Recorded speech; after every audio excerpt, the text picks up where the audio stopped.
Tá valendo? Boa noite, quinta-feira, 15 de abril, 19 horas.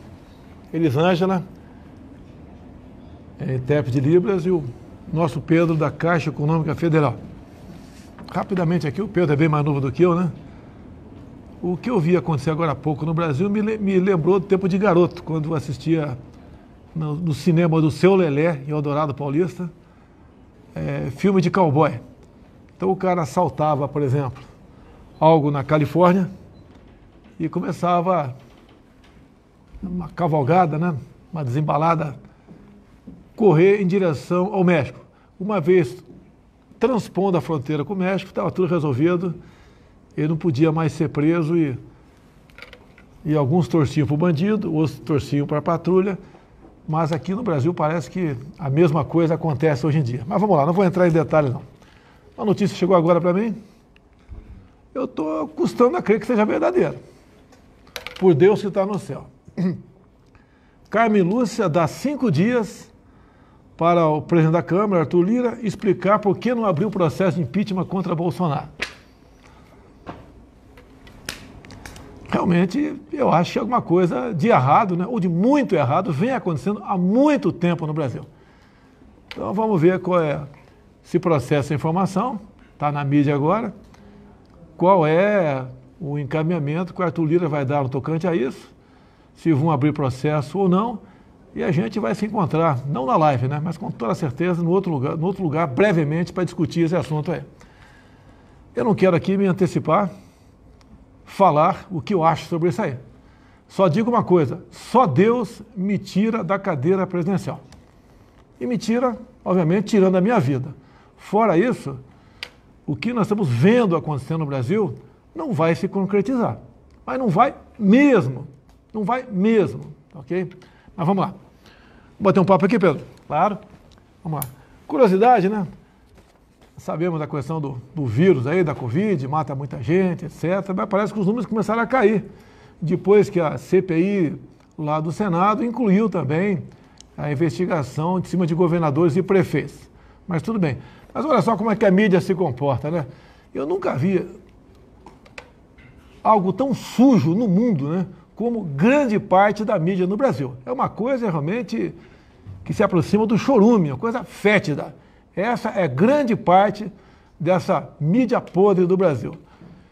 Olha aqui, ó. Médicos fazem tratamento clandestino com cloroquina contra a Covid-19. Eu não quero discutir a cloroquina aqui. Eu tomei e me safei. Muita gente tomou e safou. Isso chama-se tratamento precoce ou tratamento imediato, ou tratamento off-label. O médico tem o direito de bem receitar o que ele achar que é melhor para o paciente. É exemplo de Chapecó. O prefeito lá, João Rodrigues. Lá os médicos têm liberdade para receitar o que ele achar melhor.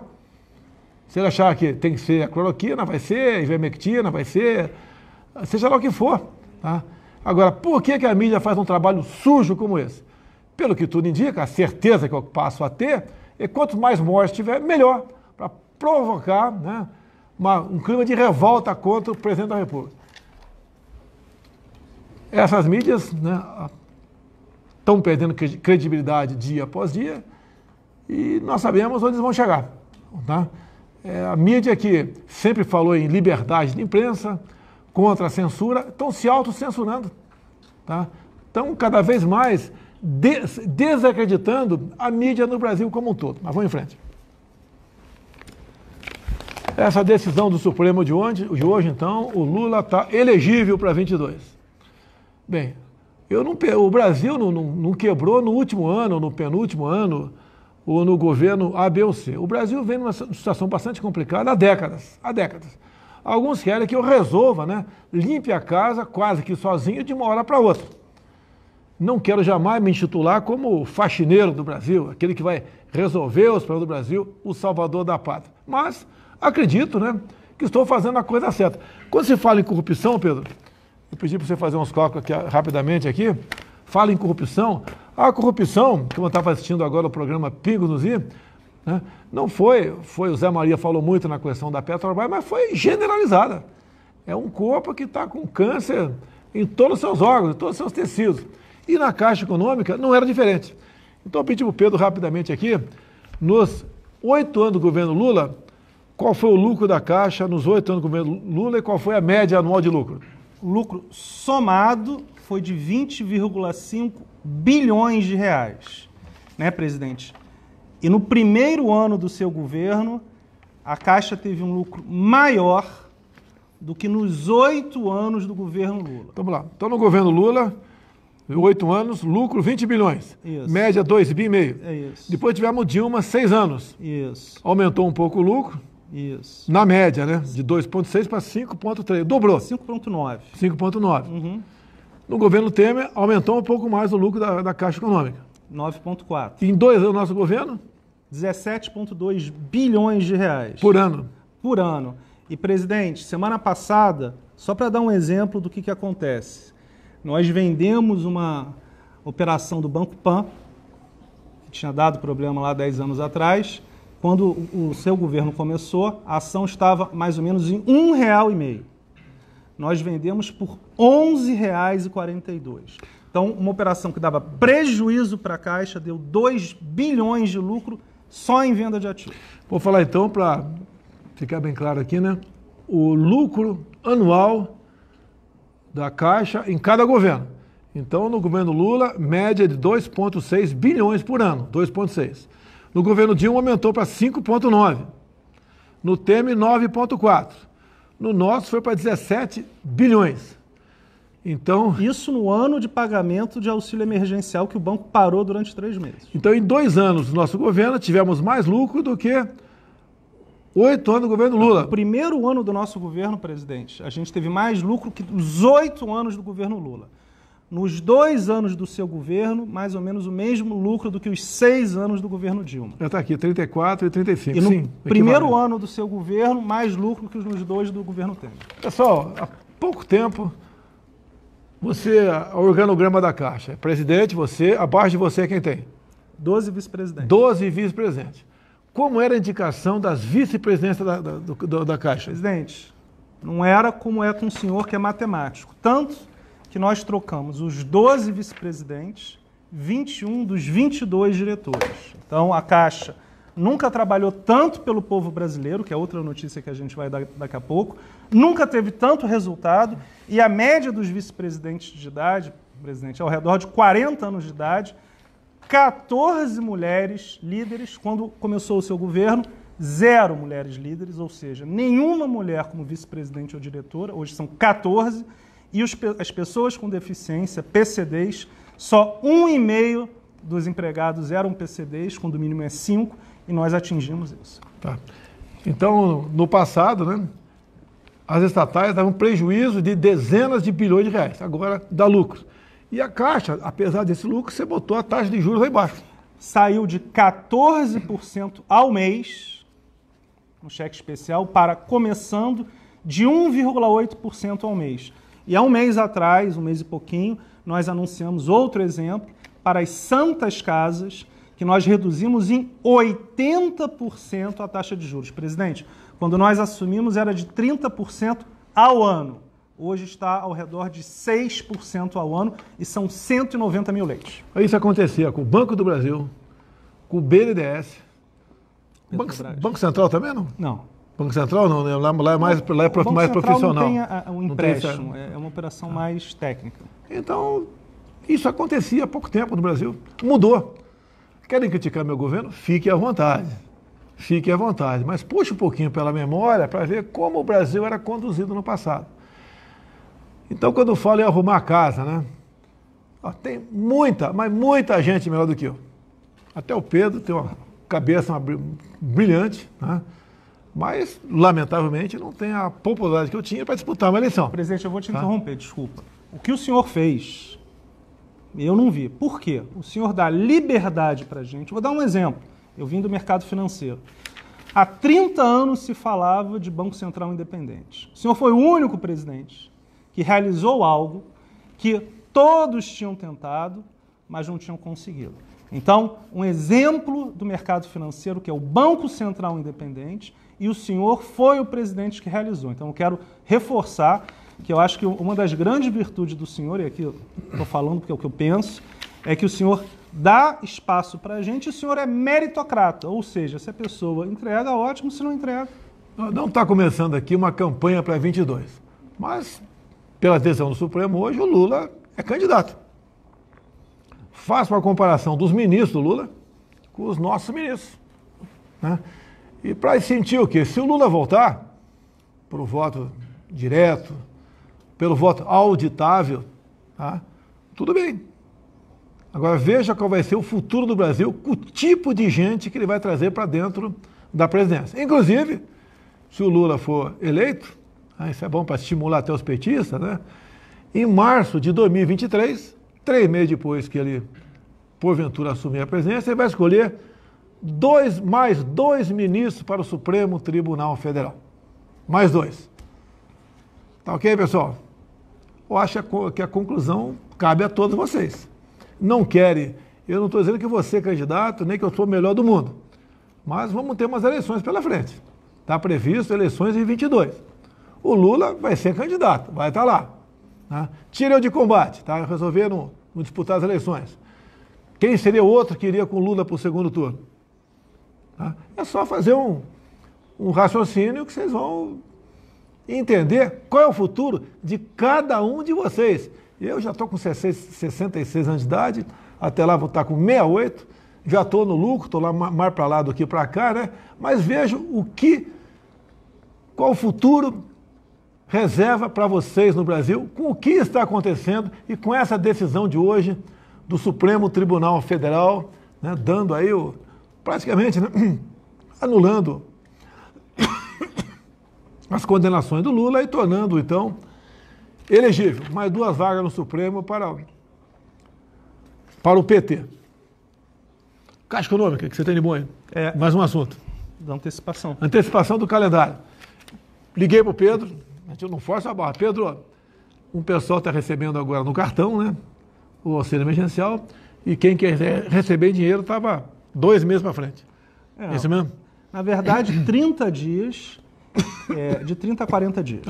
Deu para antecipar, então, o pagamento de dinheiro? Passou para quanto? Deu. Presidente, é muito importante, porque isso vai gerar um impacto grande. Então, assim, logo após a live, no site auxilio.caixa.gov.br, nós teremos todo o calendário, mas chega a antecipar em 2 semanas e já neste mês, agora, no dia 30 de abril, a gente já começa a realizar também o pagamento, ou seja, permitir o saque nas lotéricas e nos ATMs, que era só em maio. Então, reforçando, nós vamos ter, conversei com o ministro Roma, o Ministério, amanhã de manhã a gente vai publicar a portaria, porque é o Ministério da Cidadania com o senhor, e a gente vai ter uma live amanhã às 3 horas da tarde para detalhar. Mas, em resumo, nós antecipamos ao redor de 15 dias, por quê?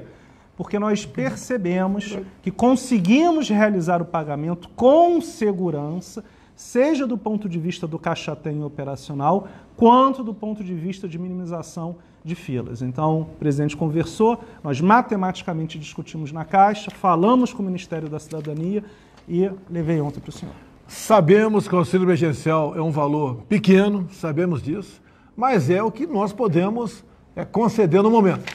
Quem tirou seu emprego, antes de reclame de mim, foi o seu governador, fechando tudo, está te obrigando a ficar em casa, destruindo milhões de empregos pelo Brasil. Então, quem achar que é pouco, eu acho que é pouco, faz uma pressão em cima do seu governador aí, que já que ele fechou tudo e fez saldo de caixa ano passado, ele pode complementar esse auxílio emergencial para vocês. Tem uma pergunta, começar a primeira pergunta aqui, enquanto ele chega aqui. Estamos com recorde de audiência, né? Está o Facebook, YouTube, Instagram nosso, mais ou menos 140 mil. Pico dos Is, 120 mil. Foco do Brasil, 5. Folha Política, 17. Jovem Pan News, 25. Total, estamos com um pouco mais de 300 mil pessoas nos assistindo online. Cid, uma pergunta para o Pedro. Augusto Nunes. Boa noite, presidente Bolsonaro. Boa noite, presidente da Caixa, Pedro Guimarães.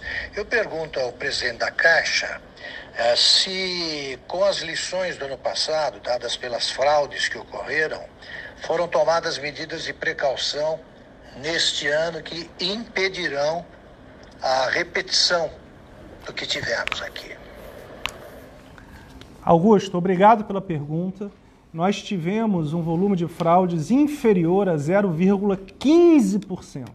É um percentual menor do que nos Estados Unidos. Só que pagamos 300 bilhões de reais. E várias dessas pessoas estão tendo que devolver. Né? Então, na verdade, foi um valor muito menor. E sim, sua pergunta é excelente, porque nós reforçamos a segurança do sistema e fizemos a atualização, 27 atualizações do Caixa Tem. E essa é uma pergunta, presidente, importante, porque foi por isso que nós colocamos um cronograma com um pouco mais de gordura. Quando vimos que estava funcionando muito bem, com basicamente zero de fraude, nós, após a conversa com o presidente, antecipamos em até 2 semanas. Minhas contas aqui, eu posso estar errado, é mais ou menos 500 mil o número de fraudes, isso mesmo? É um pouco menos. Um pouco menos. É porque eu não posso falar no detalhe, presidente, Tá. mas é menos. É menos, mas na verdade é bem menos. Mas... O que eu vi que o Wagner Rosário, o Augusto, tem gente de tudo quanto é cor ali, tá? Toda a Arca de Noé tá ali, tá? Gente tua, na imprensa, tem gente minha, militar, tem banqueiro, tem tudo quanto é tipo de gente ali. Foi para pegar os R$600 no começo e depois pegar os 300 também lá atrás. Deixa eu só falar, presidente, porque eu acho que isso é importante. Nós bloqueamos... Então, algumas pessoas tentavam pegar o benefício e não conseguiam. Então, na verdade, quando nós percebemos as fraudes, as pessoas, algumas tentaram sacar e outras, Augusto, falaram que era fraude e depois nós demonstramos matematicamente que quem tinha acabado recebendo era alguém da própria família, então é um pouco mais complicado. Então, a fraude provada, todas foram pagas, foi ao redor, é menor que 0,15, mas eu não posso dar o número. Vamos lá, nessa política aí do fique em casa, do lockdown, do confinamento, tá? Esses superpoderes que o Supremo deu para governadores e prefeitos, mas tem uma consequência disso, como por exemplo aqui. Desde março do ano passado eu falava, né, que continuo falando que nós temos 2 inimigos, o vírus e o desemprego. Mas a grande parte da mídia o tempo todo batendo em mim, porque virou esporte, né? Por parte desses órgãos de imprensa. Não são todos, mas virou um esporte. Temos aqui a matéria do Correio Brasiliense, de 2 dias. O Brasil tem 125 milhões de pessoas que não sabem se vão se alimentar bem. Na verdade, é saber se vão comer o suficiente. Eu não sei quanto uma pessoa come por dia. Vou chutar aqui 1 quilo de alimento por dia. Vou chutar. Esse pessoal aqui vai comer aí 700 gramas, 600 gramas, 500 gramas. Essa é a preocupação. Essa é a política do fica em casa. Eu vi um vídeo, né, sobre plantador de tomate. Eu acho que é interior de São Paulo, não está dizendo o local lá. Mas conversei hoje com o Coronel Melo Araújo, da CEAGESP. Então o pessoal, alguns, né, grande parte dos plantadores de tomate, eles estão colhendo e jogando fora. Porque não tem para onde vender. O cara fecha, São Paulo, por exemplo, fecha ali restaurante, fecha bar, não pode vender um cachorro quente na praça, não pode nada, não tem consumo de tomate. Agora esse tomate, né, mais tarde, quando a procura se fizer presente, o cara vai plantar tomate, calculo que vai levar uns 2, 3 meses para o tomateiro aí dar tomate. Vai ter uma produção pequena, o preço vai lá para cima. Conversei hoje também, o meu irmão estava comigo aqui em Brasília, com o bananicultor do Vale do Ribeira. Ele falou que na plantação dele, os cachos estão amadurecendo e apodrecendo no pé. Ou seja, vamos ter uma quebra de banana também no Brasil. A economia do Vale do Ribeira, a minha terra, né? Eu acredito que 90% por aí seja da banana. Vai ter uma queda também na região. A mesma coisa, a banana não é de hoje para amanhã. Leva ali algum tempo para você plantar o pé, dar o cacho e você colher e levar para algum lugar. Vamos ter falta de banana também, o preço vai lá para cima. Ou seja, a alimentação que já teve uma alta grande, perto da inflação, vai ter uma alta muito maior quando aí voltar a política de abrir mais coisas, ou abrir tudo, que seria, no meu entender, o normal. não essa política adotada aí por alguns governadores que fechou tudo no seu estado. A inflação vem alta também.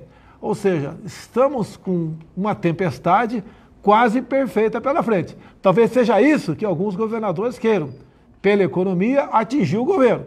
Que a briga desses governadores, não são todos, mas desses, não é derrotar o vírus, é tentar derrubar o presidente. Né?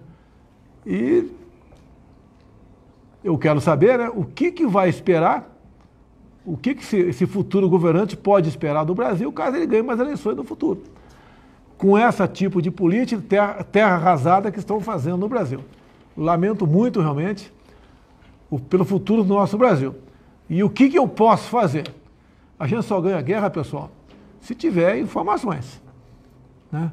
Se o povo estiver bem informado, tiver consciência do que está acontecendo, a gente ganha essa guerra. Alguns querem que ele seja imediatista. Eu sei o que tem que fazer. Dentro das 4 linhas da Constituição. Dentro das 4 linhas da Constituição. Né? Se o povo, cada vez mais, se inteirar, se informar, cutucar seu vizinho, começar a mostrar para ele qual o futuro do nosso Brasil, a gente ganha essa guerra. Eu sei onde está o câncer do Brasil. Eu sei onde está o câncer do Brasil. Nós temos como ganhar essa guerra. Se esse câncer aí for curado, o corpo volta à sua normalidade. Estamos entendidos? Se alguém acha que eu tenho que ser mais explícito, lamento. Tá? Outra pergunta, Cídia. Boa noite, presidente Bolsonaro. Boa noite, presidente Pedro. Gostaria de saber o seguinte do presidente da Caixa, Pedro Guimarães. De acordo com as regras do auxílio emergencial dessa segunda rodada, agora de 2021, quem não recebeu o auxílio em 2020, melhor dizendo, não pode receber agora nesse ano. Ou seja, o pagamento agora é só para quem já estava cadastrado no ano passado. Queria saber o porquê dessa escolha e o que podem fazer as pessoas que no ano passado, por exemplo, tinham emprego, não precisaram do auxílio, mas que agora, nesse ano, precisem receber o benefício. Qual a recomendação? Obrigado, boa noite. Fiuza, hoje foram aprovados, na verdade nós pagamos mais 236 mil pessoas que foram aprovadas ao redor do dia 10 e hoje, se não me engano, foram quem nasceu a partir de abril começou a receber a primeira parcela, janeiro ou fevereiro ou março ou abril. Em relação à sua pergunta, a análise foi feita exatamente isso. Todos que receberam durante 2020 e foi feita uma análise a partir das novas regras, ou seja, em 2021, só aqueles que receberam em 2020 e que, ao mesmo tempo, passem pelas novas regras. 2 pontos, presidente, foram importantes. Até o ano passado, eram até 2 pessoas por família e agora você tem esta questão de uma pessoa, mas no total estão sendo ao redor de 40 milhões de famílias. Menos aproximadamente 28 milhões de pessoas recebendo. Parte desses 28 milhões era aquela questão que o senhor falou, potencialmente fraudes, pessoas que não deveriam, então tem uma redução de ao redor de 8 milhões, presidente, que na verdade estavam fora, então de redução efetiva foi ao redor de 20 milhões. Não é maldade nossa, esse dinheiro é endividamento. A nossa dívida está em torno de 5 trilhões de reais, é isso mesmo? Pesado, né? Mas tudo bem, mas está sendo uma dívida que está sendo ali conduzida pela equipe econômica aí do Paulo Guedes. Nós começamos a pagar juros negativos. Juros reais negativos. Juros reais negativos. Tá, então, eu até vi um videozinho do Ciro Gomes, né? Fala baixinho, no governo do PT se pagava juros altíssimos, né? Eu acho que chegou acima de 40%, foi não? Não, ao ano foi na estabilização da moeda lá para a década de 90 do Fernando Henrique. Quanto lembra o percentual que foi? Chegou a uns 35% ao ano. 37%. Mas no governo FHC não chegou mais alto não, essa taxa de juros? Não? Se combatia a inflação, simplesmente aumentando a taxa de juros. Isso quero te atropelar, porque quem manja é você. Isso refletia endividamento nosso, é isso? Sim, aconteceu um processo de hiperinflação. Para combater o processo de hiperinflação, houve um juros extremamente elevado e isso é um ponto muito importante, presidente, este processo de juros elevado lá atrás, quando a dívida era muito menor, conseguiu fazer com que o real fosse uma moeda estável. O grande ponto que o senhor está falando, que é uma questão muito importante fiscal, é qualquer perda de confiança na moeda, por uma questão exatamente fiscal, faz com que a inflação volte. Agora, hoje nós temos uma inflação, mesmo sobre qualquer parâmetro da história do governo brasileiro, baixa. Então, o que acontece, só para finalizar? Houve uma redução de juros, presidente, que nunca houve, com uma inflação baixa, então essa taxa de juros real, que é a taxa de juros nominal menos a inflação, ela existe pela grande confiança que existe do mercado, dos agentes econômicos na economia e no senhor. Com sete sinais sendo nos acompanhando, 7 apenas, estamos com 340 mil pessoas. Poxa, é um recorde, hein? Em grande parte aqui, 1/3, né? Pingo dos is do Augusto Nunes e sua turma aí. Vamos lá? Chegando com mais algumas notícias. O Brasil vacina mais que toda a Europa junta. Tá? E isso daí é a grande mídia nossa, continua ainda desinformando a população no tocante a isso. Tirando os países que produzem vacina, nós somos o que mais vacina no momento. Teve um fato em Curitiba, é lamentável, no domingo, o pessoal fazendo lá uma carreata, e uma psicóloga do 13º andar, por coincidência, jogou um maracujá congelado contra a multidão e atingiu uma senhora, uma idosa que teve corte e sangramento na cabeça. A meliante petista, que a página dela, toda ela voltada para o Lula livre, foi detida, né? E vai responder por tentativa de homicídio. Lamentavelmente foi posta em liberdade logo depois. Fizemos a semana passada a primeira ligação com tecnologia 5G da empresa Nokia. E estamos preparando para o 5G no futuro. Não vou entrar em detalhes sobre o senador Cajuru aqui. Ele ligou para mim, tá certo? Conversou comigo, uma conversa que eu teria com qualquer senador, né?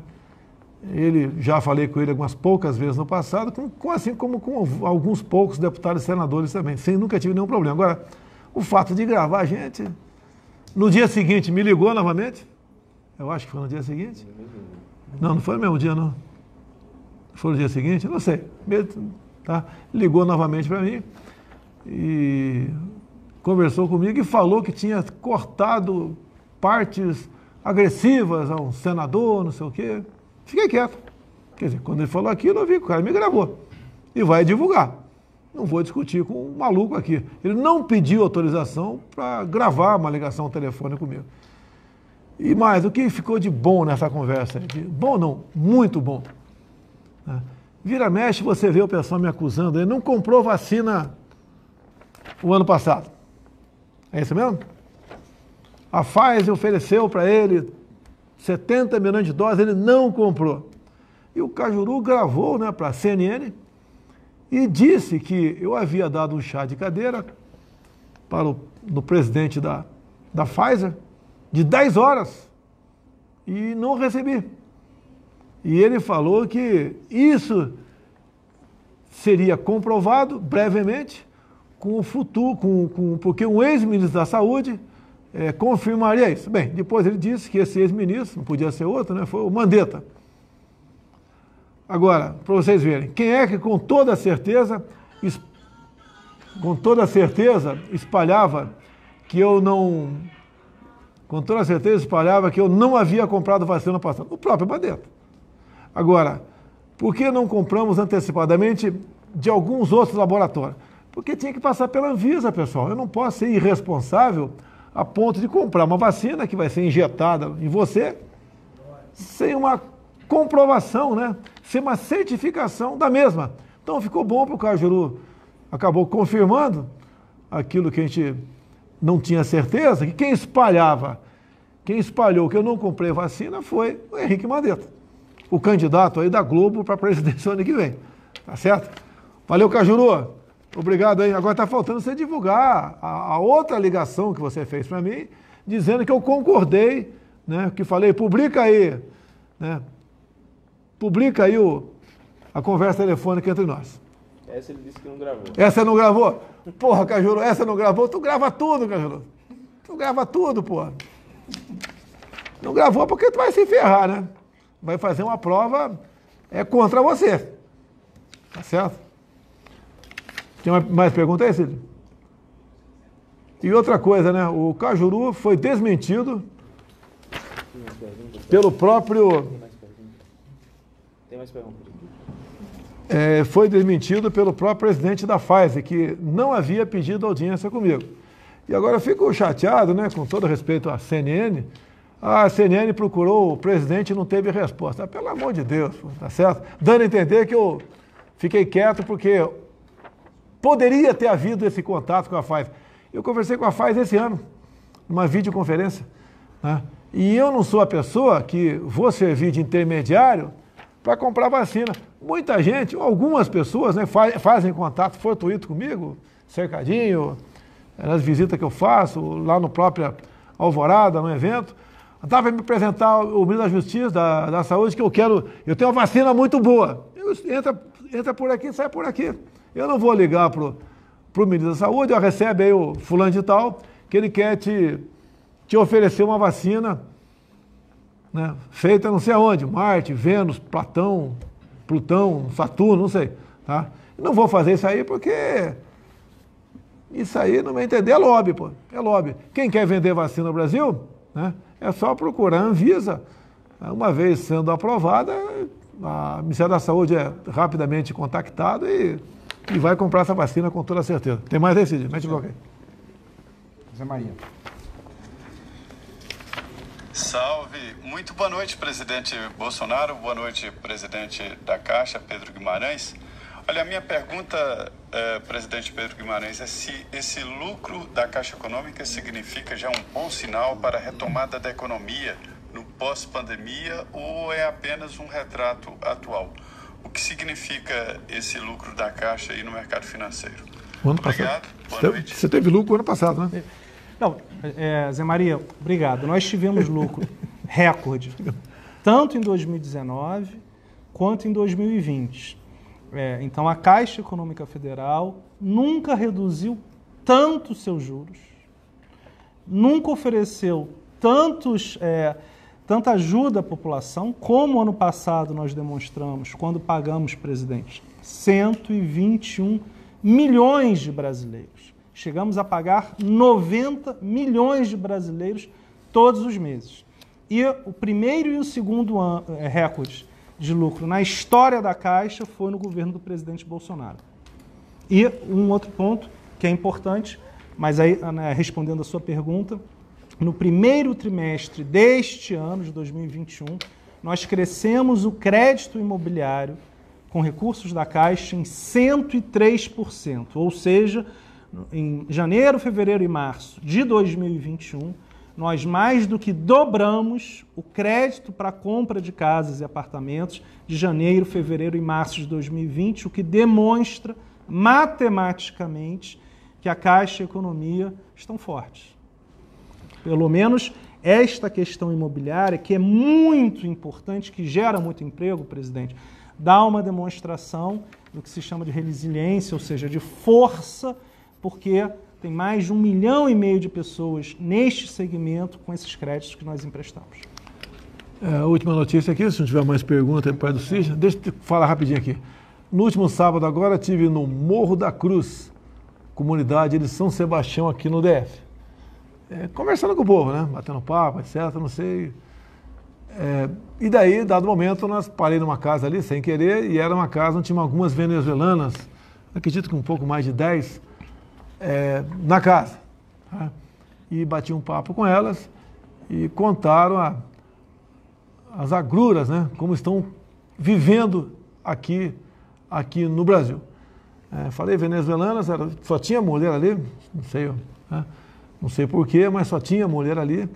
E me falaram que ali no bairro, na região ali de São Sebastião, existiam mais de 1.000 venezuelanos. Nós não queremos isso para o Brasil. E nós estamos sabendo que o Brasil realmente tem dado alguns passos, né, nessa direção pelo empobrecimento da sua população. Nós não queremos isso, eu tenho uma filha de 10 anos, não queremos isso para os nossos filhos e netos. Agora, o Brasil, mais cedo ou mais tarde, como as coisas estão acontecendo no Brasil, teremos aqui um ponto de encontro. Com toda certeza, mais cedo ou mais tarde, vai acontecer isso aí. E digo a vocês, o governo federal vai agir dentro das 4 linhas da Constituição, restabelecendo a ordem no Brasil. Afinal de contas, sou o chefe do executivo, sei disso, né? Mas o artigo 5º da Constituição, por parte de alguns governadores, ele deixou de existir. E nós sabemos que para recuperarmos a paz, a normalidade do nosso país, nós devemos respeitar todos os incisos que estão naquele artigo 5º, né, que, segundo a própria Constituição, pertence ao que se chama de cláusula pétrea. Aqui não pode ser mudado nem por uma nova emenda à Constituição. Só poderá ser mudado por uma nova Assembleia Nacional Constituinte. Mas, infelizmente, por decisão do Supremo Tribunal Federal, alguns governadores e pouquíssimos prefeitos têm, na base da canetada, simplesmente ignorando, rasgando, jogando no lixo o artigo 5º da nossa Constituição Federal. E repito, a população é que dita os rumos da sua nação. Mais uma coisa, Cid? A saideira?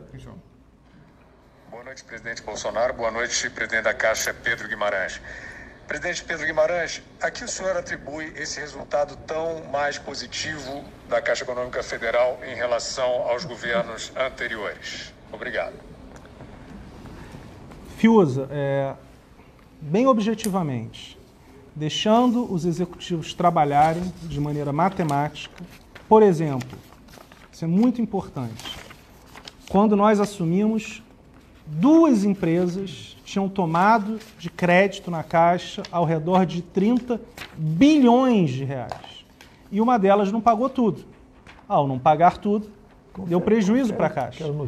E nós fizemos, ano passado, no Pronamp, por exemplo, 34 bilhões de reais para 350 mil empresas. O que eu quero dizer com isso?